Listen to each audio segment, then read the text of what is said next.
Welcome, everyone. Today, I have a fascinating story for you. Something that recently happened between former US President Donald Trump and Ukrainian President Volodymyr Zelensky. This is not just about politics. It's about power, persuasion, and negotiation. And guess what?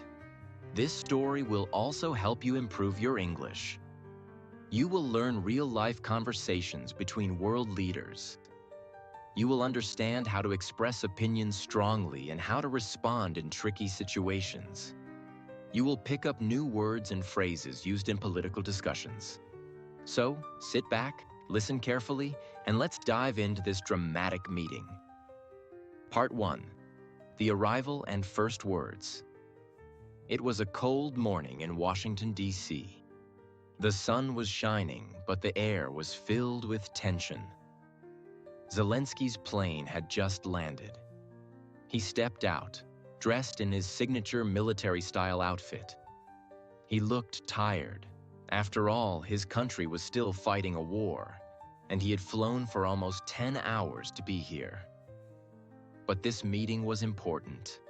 He needed something from Trump. And Trump? Well, he wanted something too. Zelensky arrived at the White House at exactly 10:30 a.m. Cameras flashed as he walked in. Journalists whispered, trying to guess what would happen inside. Inside the Oval Office, Donald Trump was already waiting. He sat in his chair, leaning back with his signature confidence, a small smirk on his face. When Zelensky entered, Trump stood up, walked toward him, and shook his hand firmly. Trump, smiling. "Mr. President, welcome back. Long flight, huh?" Zelensky, nodding. "Yes, long flight, but I am here because this is important." They both sat down. The cameras were rolling. The world was watching. Trump leaned forward, resting his elbows on the desk. He was in control, or at least he thought he was. Trump. "So, tell me, Volodymyr, how are things going in Ukraine?" Zelensky. "Well, as you know, we are still at war. We need more support from the US. We need weapons, financial aid, and sanctions on Russia." And this is where things started to get interesting. Trump, instead of answering immediately, smirked again. He looked at Zelensky carefully, then said, "Trump, you know, Volodymyr, a lot of people say this war could have been avoided. Maybe if you had negotiated with Putin differently, we wouldn't be here today." Zelensky's face changed. His expression became serious. Zelensky. "With all due respect, Mr. President, we did negotiate.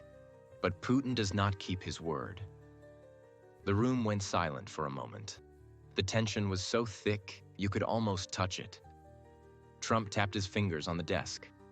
Then, with a small chuckle, he said, "Trump, well, I like leaders who know how to make a deal, and I believe every war has a deal somewhere in it." Zelensky leaned forward now. He wasn't here to play games. Zelensky. "And I believe every war has a victim. My people are dying. This is not just politics for me." Trump looked at him. For the first time, he didn't smile. Part 2.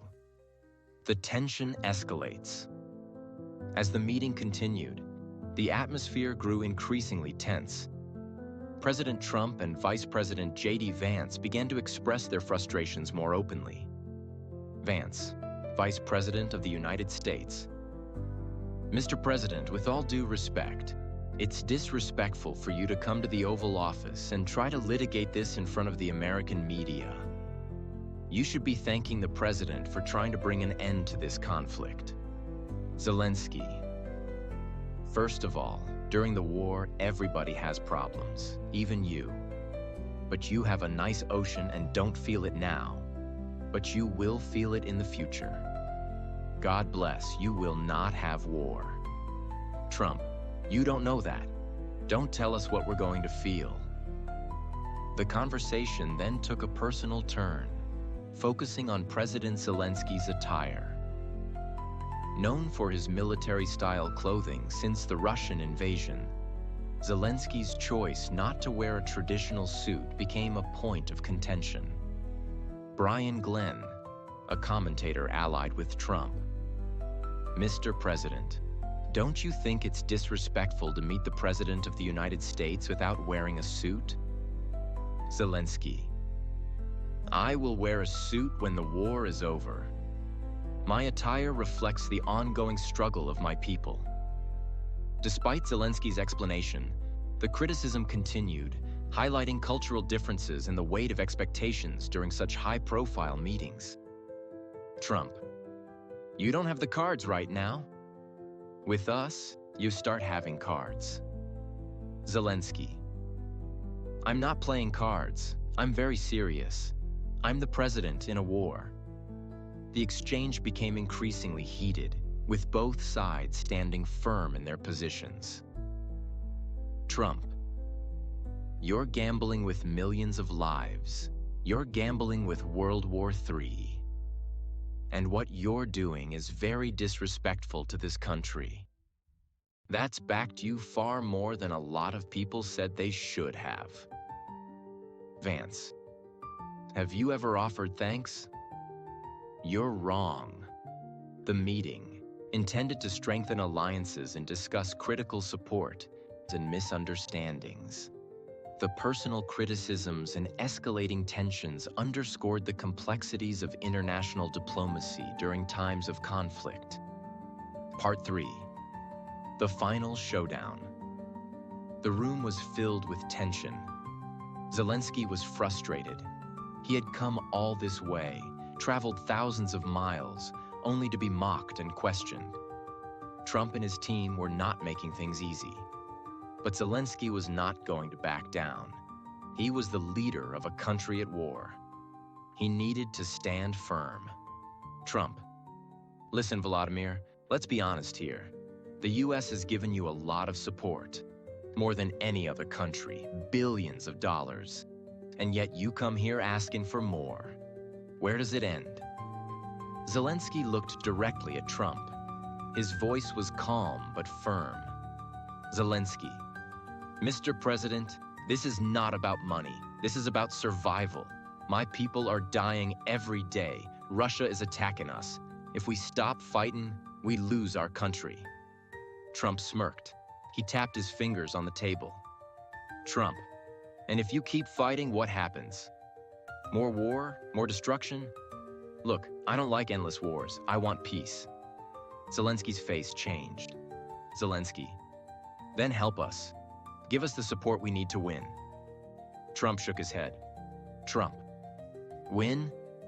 You think you can win against Putin? And here it was, the real issue. For a moment, the room went silent. Everyone knew that Trump had a complicated relationship with Russian President Vladimir Putin. Many believed that Trump respected Putin, or even feared him. Trump, Putin is a smart guy. He knows what he's doing. Maybe instead of fighting him, you should talk to him. Zelensky couldn't believe what he was hearing. Zelensky, talk to him? We tried. He doesn't listen. He wants to destroy Ukraine. Trump leaned forward, lowering his voice. Trump, look, I can talk to Putin. If I were president, this war would already be over. You know that. Zelensky shook his head. He had heard this line before. Trump always said that he could stop the war, but he never explained how. And there it was. This meeting wasn't just about Ukraine. It was about Trump's political future.